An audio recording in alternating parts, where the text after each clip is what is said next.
Magandang umaga mga idol. Sa video na ito ay ituturo ko sa inyo ang tamang pag-aabono sa okra. Ito yung gagamitin nating abono mga idol. 4600 or urea fertilizer. Mag-aabono tayo ng okra. Ibabahagi ko sa inyo yung tamang pag-aabono ng okra. Ito yung gagamitin natin, urea tsaka ito yung mga idol, complete fertilizer. Tunaw na yan dito sa drum na to. 10 kilos ng complete fertilizer, and then lalagyan namin ng tubig mga 3/4 lang mga idol. Ayan, kita nyo naman yung bakat ng tubig. 10 kilos of complete fertilizers, and then lalagyan namin ng mga 3/4 na tubig. Tutunawin na namin yon, and then hahaluin. Hahayaan na lang namin yan dyan mga idol. Ayun na yung gagamitin namin na abono pagka kami mag-aabono ng mga gulay namin dito. Ito na mga idol. Ito yung naglagay na ako dito sa isang lata ng sardinas. Pinuno ko yan. Ito yung urea mga idol. Ito yung mixture natin ng abono. Sa 16 liters na balde, isang latang urea. Yan mga idol. And then kumuha ko ng mga idol, gaya nung pinakita ko sa inyo kanina, yung tunaw na complete fertilizer. Ito yung complete fertilizer mga idol. Ito yung ratio ng natin, 2:1 sa pag-aabono. 2 cup noodles ng complete fertilizer na tunaw na sa isang 16 liters na balde. Ayun mga idol. Pa. Ayan mga idol. 2:1 tayo. 2 cups ng complete fertilizers na tunaw, and then 1 cup of urea fertilizer. Paghahaluin lang yan mga idol. Ayan. Ayan. Ayan.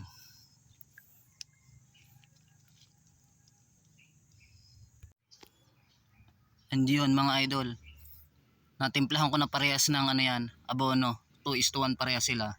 And then pwede na natin simula ng pag-aabono dito sa ito yung mga okra mga idol. Gagawa lang tayo ng short videos dyan sa pag-aabono ng okra kasi hindi natin kayan lahatin yan maabonohan.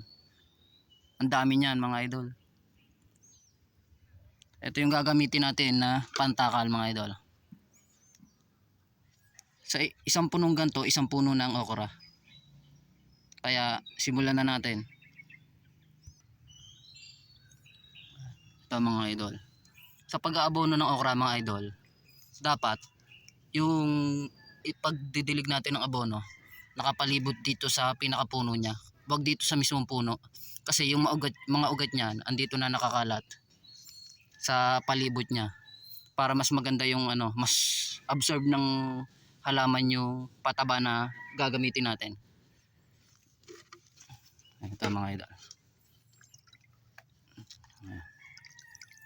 Butas pa.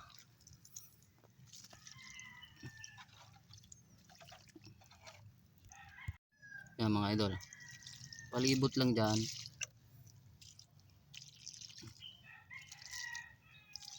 Yan mga idol. Ganun lang. Pwede na yon. Hindi natin maiiwasan na may pumunta dyan. Ayos lang yon. Ang mahalaga yung palibot. Kasi andyan yung mga ugat niya nakakalat na sa palibot ng puno niya. Ito naman.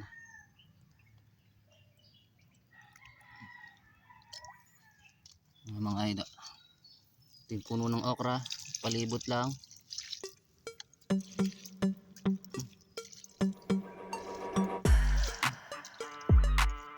Kasi andyan na yung mga ugat niyan sa palibot ng puno niya. Isang ganto lang mga idol. Pinalitan pala natin kasi butas yung unang ginamit ko.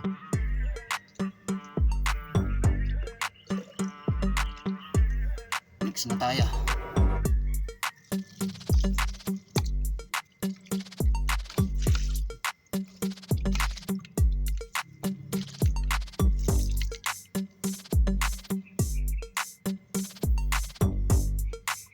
Nakakarami na akong harvest dyan mga idol.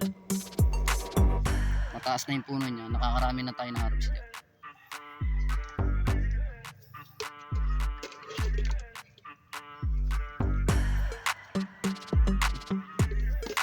Magawa lang tayo ng kahit maikling video, may share ko lang sa inyo yung paraan ng pag-aabono ko.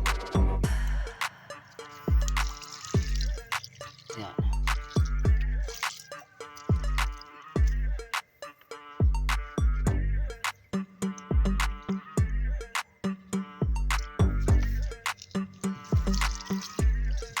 Kailangan matapang yung abono na gagamitin natin kasi namumunga na yung okra.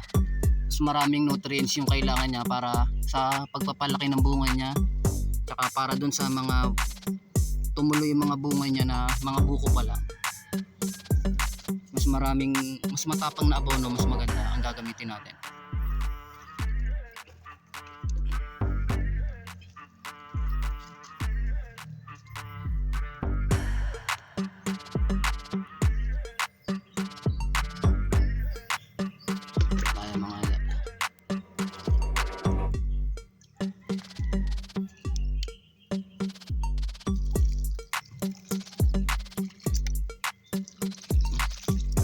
Ganyan lang mga idol. Palibot lang do sa mga puno. Flowery, may flower na yan mga idol. Ito nga yung bunga niya.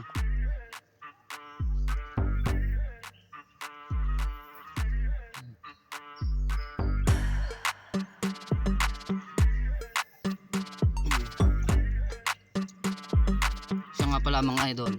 Nasa ano yan? 175 yung puno ng tanim kong okra dito. 200 pieces lahat yon, yung buto. Bali ang nabuhay lang 175 pieces. Namatay yung iba.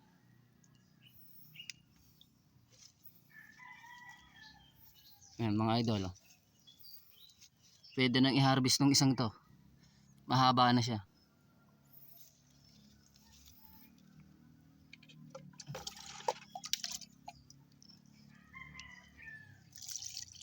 Once a week mga idol, mas maganda kung makapag-apply tayo lagi ng fertilizer every week. Kahit once a week lang para masuportahan natin yung pamumunga niya at yung pamumulaklak niya. Kasi kailangan ng okra ng pataba pagka yung fruiting stage na siya. Sa pamamagitan nun mga idol, tuloy-tuloy yung pamumunga ng okra hanggang sa tumanda yung puno niya. Mas maraming nasusuplayan mo siya ng abono, magbibigay ng ano yan, bunga. Ayun yung kapalit niyan. Di mas maraming harvest.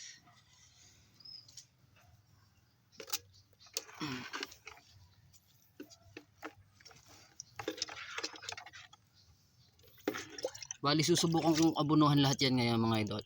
Pero yung ipapakita ko sa inyo, yung ilang puno lang ng okra ang aabunuhan natin.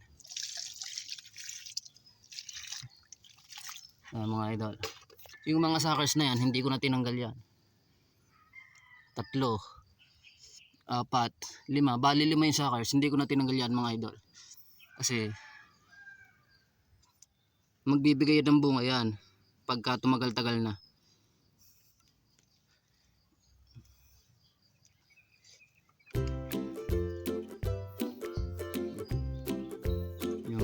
Mga idol,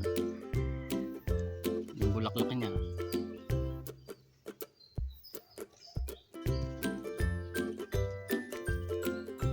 Kaya pala ganun yung mixture natin ng abono mga idol. 2:1, dalawang complete, isang urea.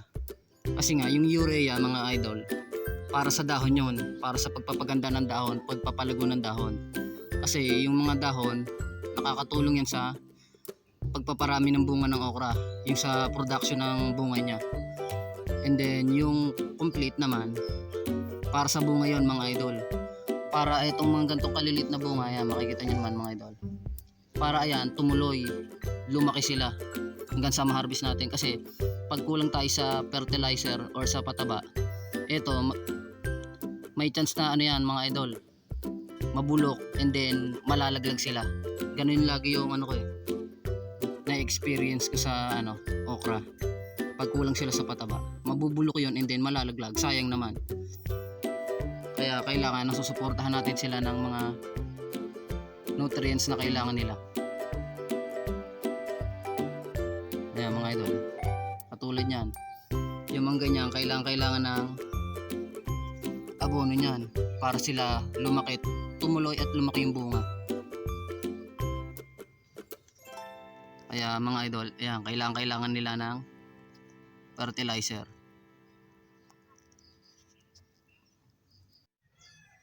Ito na mga idol, ituloy na ulit natin ang pag-aabono.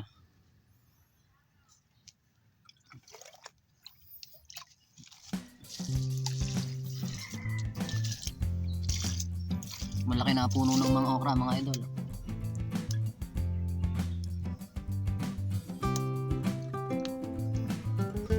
Ayan mga idol. Habang nataas pala yan mga idol, pinupruning ko yan, tinatanggal ko yung mga dahon dito sa ibaba. Ito yung mga pinagtanggalan mga idol, kung makikita nyo. Ito, hindi ko patuloy yan na putol.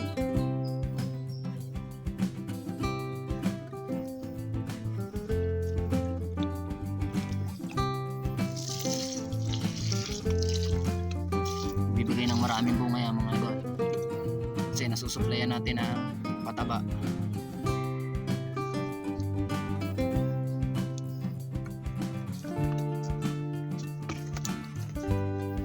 Ewan ko sa ibang mga nagtatanim ng okra mga idol kung paano yung ratio nila ng pag-aabon.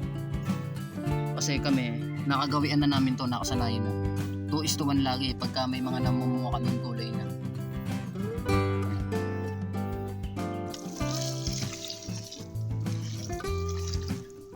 Madami na laman tong isang ganito mga idol. Sapat na yan para masuplayan natin ng abono yung niya, yung isang puno. Ito, may damo na, hindi ko na nagamasan. May kaagaw tuloy sa nutrients ng isa.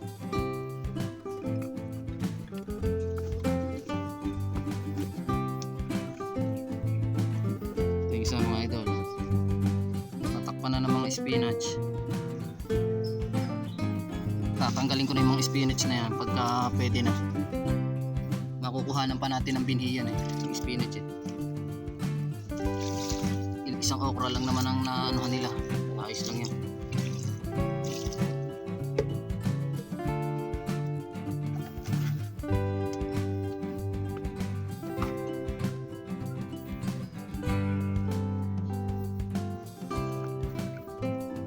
Yan mga idol,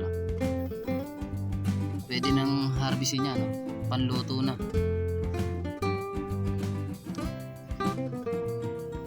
Tataas na ng okra mga idol, nasa 5 feet na yung iba niyan. Nakakarami na rin tayo ng harvest dyan. Ito yung patunay mga idol, dito ako nakapagsimulang mag harvest. Ito yung pinagputulan ko, ito yan, ito. Tapos dito meron yung isa dito natanggal ng tuluyan ito pa ayan, ito. Tapos ito din sa likod. Habang tumatangkad yung okra mga idol, bunga lang ng bunga yan. Kaya ang kailangan gawin natin, supplyan natin ng pataba linggo-linggo, kahit once a week lang mga idol, para maglakihan yung bunga niya, tsaka para tumuloy. Kasi talagang kikita ka dyan sa okra mga idol kung gagastusan mo ng pataba.